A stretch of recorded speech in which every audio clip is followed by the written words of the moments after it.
Alright, so with 7 characters out of the way, we are halfway through with Series 2. And yes, that did rhyme. Alright, so now we're getting into more of the interesting characters, so it's going to be a bit hard to pick. So let's go with, wait, I guess we'll start with Thorax here.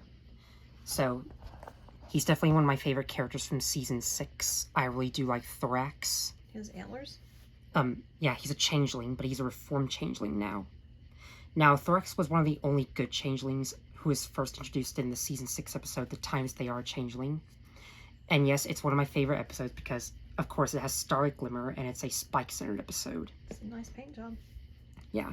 Now, Thorax was originally a black changeling when he was first introduced. And yes, like, he was with Queen Chrysalis, but he betrayed the Hive.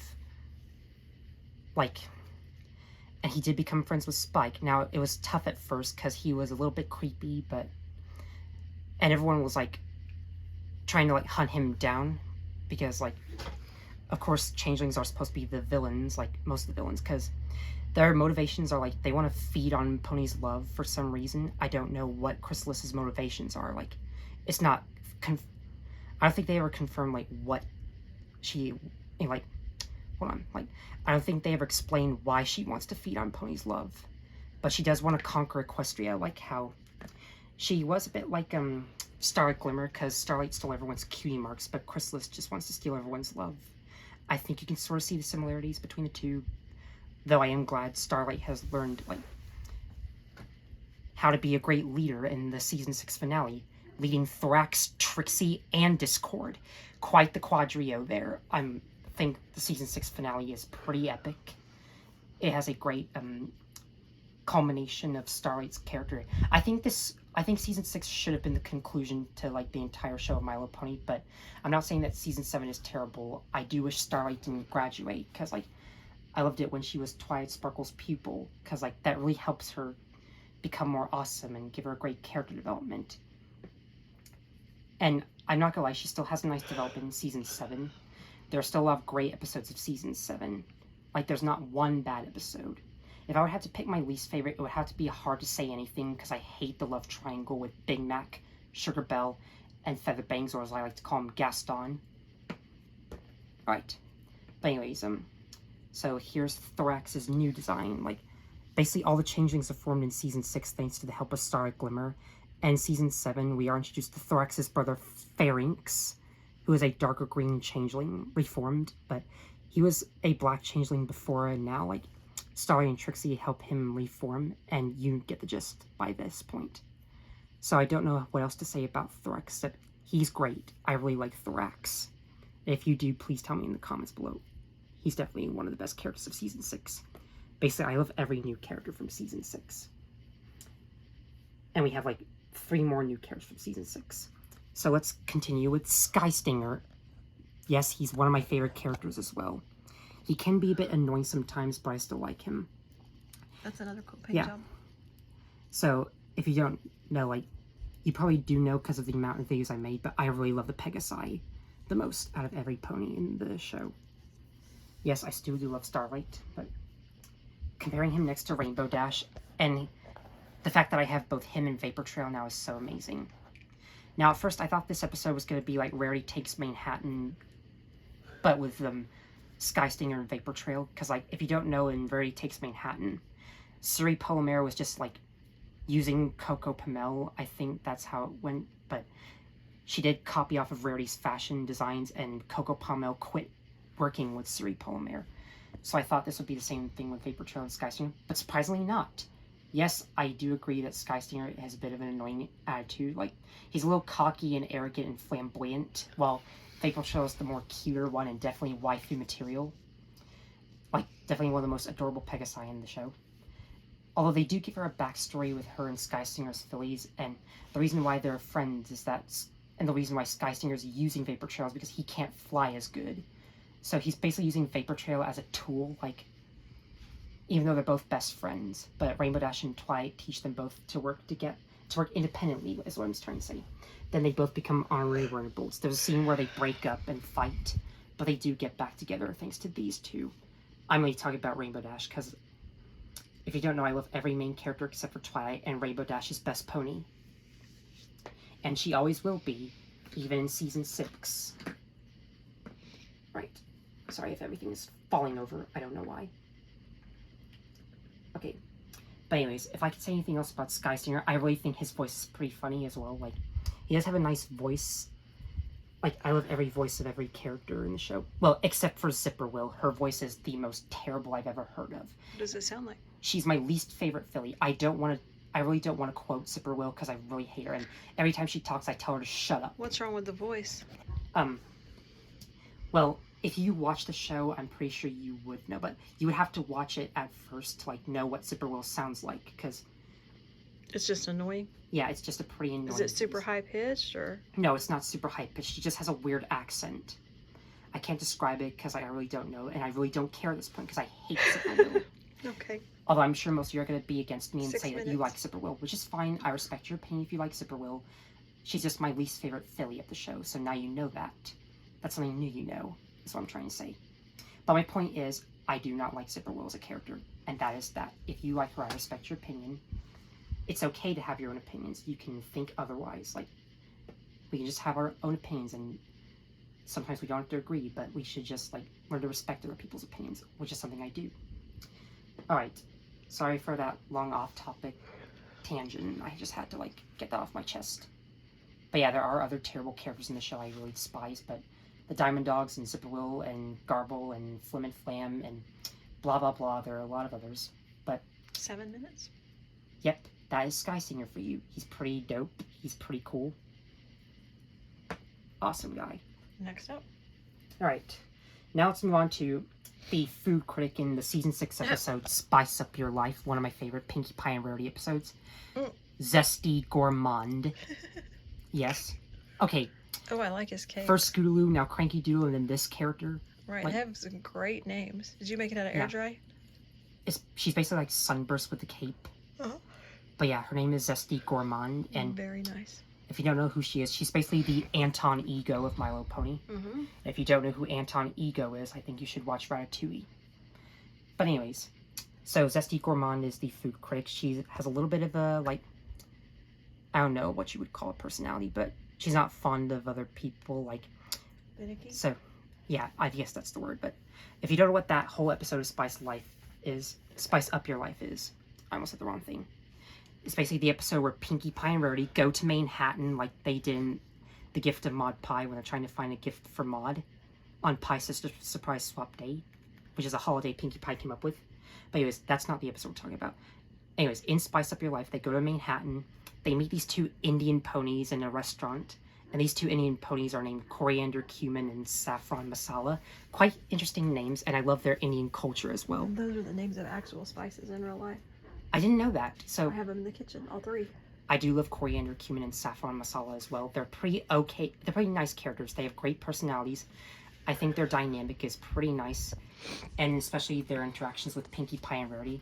So these 2 help them make their restaurant become more popular so that people, like, come here more often. But the problem is they haven't been doing that good in terms of reviews. Do you have models of them or no? No. Actually, at one point I would like to, because, like, even though they're not on my personal list, and I think the trilogy is complete as it is. There might be a 4th season, I don't know. Depends if I love season 8 or not. But I will definitely make Saffron and Coriander if I feel like it. Cool. What about Cumin? Yeah, definitely him as well. Alright. Since he is her father as well, which is another interesting thing. So anyways, they do help them. Pinkie Pie helps Saffron with the sign, and the song It's Gonna Work is one of my favorite songs of season 6, although I think Pinkie's Present is my favorite song in season 6 overall. I especially love the last part where Twilight mimics her in Pinkie Pie's voice, which is pretty funny, I'm not gonna lie. But anyways, then we're introduced to Zesty Gourmand, where Rarity tries to convince her to, like, give him a positive review. But the problem is like, they redesigned the, like, restaurant to make it more modern for no reason, without any consent from the Indian ponies. They try to make this soup for Zesty Gourmand, which ends up falling on her shirt and ruining it. And then Zesty Gourmand is pretty, like, upset and, like, leaves. And then, however, everything does get resolved, and they do make the restaurant popular, even if that mishap. And then they call out Zesty Gourmand for not thinking the right way through. And that's basically it. So, I don't know how many episodes she has appeared in, but she's pretty nice. I think I do like her as much as Anton Ego. Like, I would say he's pretty one of the more amazing characters. But anyways, if you love Zesty Gourmand, please tell me in the comments below. It is a pretty nice name. And I probably might look forward to making coriander and saffron at some point. Just depends. Alright. Now we move on to... Okay, well, on the topic of capes, here's the first character from Season 7. I love it. Swirl the Bearded, the strongest unicorn in the show. Which is pretty amazing. Like, so he is the strongest unicorn. Very nice. And he's one of the pillars of Equestria. So there are 6 pillars of Equestria, and Swirl is the main lead. Love the hat. Yeah. He has a nice wizard hat, the nice cape like Sunburst. He has the stars on him. Basically, this is one of my favorite Season 7 models I've ever made. Yep, it looks great. Oh, he cannot be topped with Bow Hothoof and Windy Whistles. I can't wait to review those guys at some point. Here he is next to Twilight Sparkle. Now, there is kind of a bit of foreshadowing with the pillars. Like, they foreshadow Swirl a lot in the previous seasons. Like, 12 minutes. There's an episode where Twilight is dressed as him for Nightmare Night, or Halloween, as they call it. But they just call it Nightmare Night in the show. There's a scene in Three's a Crowd where you can see a poster of Swirl the Bearded. And in Season 3, Twilight tries to, like, solve one of his unfinished spells, which makes her a princess, which is amazing character development, and one of the only times I do love Twilight Sparkle. But Swirl is pretty nice. I like his voice. I love his personality as well. I do love all the pillars. Like, you got Swirl, of course, but the other pillars are, you got Mage Meadowbrook, Somnambula, Flash Magnus, Mistmane, and my personal favorite, Rockhoof. Like, I think every pillar is great. Like, cool. I don't think there's any pillar that I'm not a fan of. Like, I love every single pillar, but Rockhoof is my personal favorite. I love his Scottish voice. But here's Swirl the Bearded for you. I don't know what else to say, but if I could, like, I think Shadowplay is one of the best finales of the show. Surprisingly, the premieres and finales get better and better, even the Season 8 premiere, even though it might not be as good as Season 6 and 7. I really hope the Season 8 finale is good, even though I really don't like that, spoiler alert, Cozy Glow is the twist villain. She was so cute, and I don't know why they had to make her a villain. That's just my personal opinion. But anyways, he has a nice beard as well. Alright, so that's Swirl. Okay, there's technically 2 more if you count this 2 as 1, but here we have Zephyr Breeze, Fluttershy's younger brother for some reason. Yeah, I find that confusing. So here's Zephyr Breeze. He's pretty nice as a character. I don't know why he does get hate by most people, but I respect their opinions. Now, I think most people, like, might enjoy Flutter Brother, like, the episode. Like, I mean, personally, it's one of my favorite episodes of Season 6, even though Starlight Glimmer's on it. Because, yeah, Rainbow Dash, how can you get better than this? And it's a Pegasus episode, where we meet Fluttershy's family, her parents, and her younger brother, Zephyr Breeze. Now, okay, younger brother is something I don't understand, because look at him next to Fluttershy. How is he her younger brother if he's huge? Your brother is younger than all 3 of his sisters, and he's bigger than all 3 of your sisters. Okay, but like... And you're taller than 2 of your sisters. Okay, like... So I don't know, but... Because boys are bigger than girls even when they're little.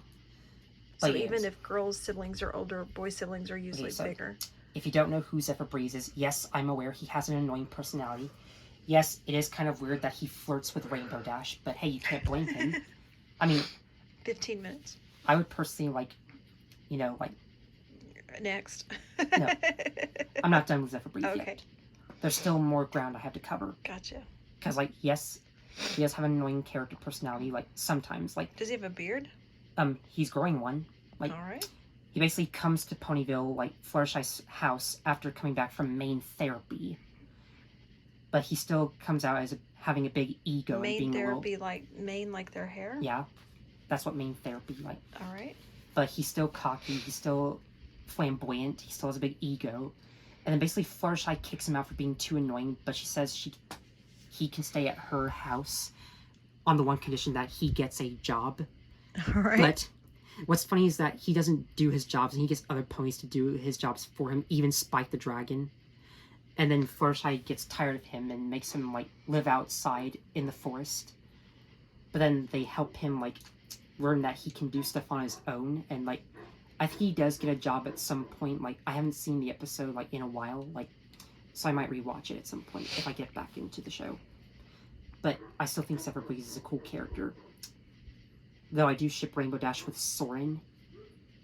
And I do find Zephyr Breeze like having a little bit of an annoying like personality because of how lazy he is. But hey, he is better than Dennis the Lazy Diesel from Thomas Tank Engine and Friends. And that is a fact. Like, if you love Zephyr Breeze, tell me in the comments below. If you like him more than Dennis from Thomas Friends, please tell me. Basically, he is the show's equivalent of Dennis because of how lazy he is. And if you don't know, Dennis is a lazy diesel who gets Thomas to do his work, even though it's his day off. Alright. And last, but certainly not least, we have the Sea Serpent, Stephen Magnet. Oh, that's so cute. And you gotta have Rarity to go with him. Because he has his little lake that he's in. That's very cute. So yes, Carter, he is like a sea serpent. Very nice. Which is pretty nice, so. He has those hands that go way back like... There are Discord. Discord, yeah. Yeah, that's basically what he's based off of. Like, and it's kind of like the Loch Ness he is different monster. compared to Discord. Very nice. Like, yeah, he's pretty like...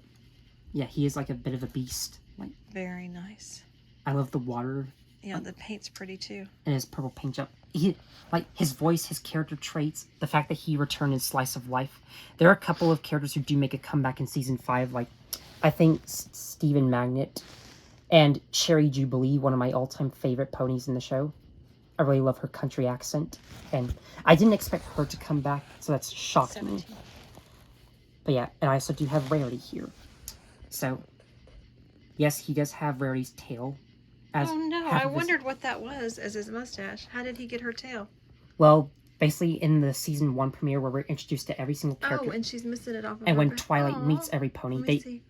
they go on this adventure Oh, no. to defeat Nightmare Moon, one of the most terrifying villains, basically like an evil Princess Luna. And then they meet this sea serpent who is crying because he lost half of his mustache. But Rarity does the generous thing and cuts off her own tail. Aww. It basically reminds me of Tangled. Yeah, it does. That's so nice. Yeah, you know that scene where Flynn cuts Rapunzel's hair? Yeah. And defeats Mother Gothel and kills her? Yeah. So basically Rarity cuts off her tail and gives it to Stephen Magnet so that he has a mustache fully. Very nice. Yeah. So that basically does show how generous Rarity can be sometimes. I know she does act a bit childish. I know she only cares about fashion for like the first 4 seasons, but she does improve by that point. And yes, she's still one of my favorite characters. Here she is next to the complete version of Rarity. I mean, they're technically the same, except the missing tail. Right. But yeah. Does she grow it back? Yeah, she does grow it back. Now, at first, I thought they wouldn't, like, I honestly wonder, like, how they grew their tails back. Like, I didn't know, like, that they're just hair and not actual, like... It feels like bristles, but it's hair. It's real stiff. Horsehair is real stiff. If you don't know, we do have a cat named Tallulah, and she has, like, a short tail, like, Granny Smith, Pipsqueak, and... You know how your cat's whiskers feel? That's what horsehair feels like. Oh, like... It's stiff like that. Our cat has a short tail like Pipsqueak and yes, because a chicken Granny pecked Smith, it off when she was a baby. And Granny Smith and Auntie Applesauce and Sven Galp. Like, there are a few characters with short tails, but unfortunately Rarity does have one because she cut it off. Oh. But now the basic 19 minutes. Wait, so you are wondering why I did this when I could have just like printed the actual mustache for Stephen Magnet. Well, I was going to, but the mustache got messed up. So I thought to like be more interesting, I thought I would like make a duplicate of Rarity. Yeah, that's awesome. Snip off her tail and glue it on this so that he'll have a full mustache. Yeah, like in the Season 1 premiere. It looks great. But yeah, apart from that, I do love Stephen Magnet in Slice of Life and a few of in the Season 1 premiere. So then he cuts off his mustache again and makes it into a wig for Cranky Doodle since he lost his blonde wig. Aww. And then him and Matilda get married. 20 minutes. And yes, it's an amazing episode. I really recommend Slice of Life. But yeah. Okay, so that was Season 2. In conclusion, I don't think it's as good as Season 1 because, like, but it is more interesting. It has spiced things up a little bit. If you want to check out the other 7 characters of the series, please check out Part 1. And who's your favorite character of Season 2, like, Series 2? Personally, I would have to say, like, I think they all look amazing. Minus Spin Gallop, who is one of the worst As a characters in the group, game. this is the best you've done. As a group, this is They're pretty great. amazing. Yeah, they're awesome. I definitely can't wait for season 3 because I think it's a little bit better, and I don't know if you would call it the perfect conclusion to my 3 Printed Pony trilogy, but there might be a 4th season. And yes, I might make Coriander and Saffron Masala at some point. Because I do love them as characters. And you know, season 6 is my favorite, so how can I go wrong? Right. Alright, so if you are excited for series 3 of my 3 Printed Ponies, please tell me in the comments below. And Mr. Incredibrony, if you're watching this, I hope you enjoyed this as well. Because I know you love my 3 Printed Ponies. So thanks for watching, and I'll see you next time. Bye!